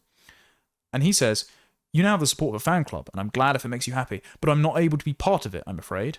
The fact that others may not agree with me doesn't make me regret my position, that all your undoubted insight on political trends, which I have happily amplified and often endorsed as acute, cannot suffice to make you a person worthy of the attention you seek. The point is, as Matt points out, the feeling is mutual. You and your tribe have led this country to everything you see around you today. Despite clear evidence to the contrary, you have pushed narratives that are shaped more by your need to win approval and social status among a 10% elite minority than do what you're supposed to do, pursue truth. The point is, these people are incapable of course correction. They are unable or unwilling to admit that their ideology has brought the country to the brink of civil unrest, to bankruptcy, to cultural disfigurement. And so, the only way to proceed is when they release pieces like this, to deconstruct it, to laugh at it, to dismiss it. When they call you a racist, do not care, and do not let these people anywhere near, or at least have a moral influence over, the emerging political vehicle that is tasked with solving the problems that they caused. Thank you very much for watching. I will be away for 2 weeks on foreign excursions, and I will report when I get back, but look out next Tuesday for footage of my speech from the Family Education Trust about Britain's war on white boys, and the following Monday I will be back on Timcast IRL. Expect fireworks. Until then, thank you all for your support, take care, God bless, and goodbye.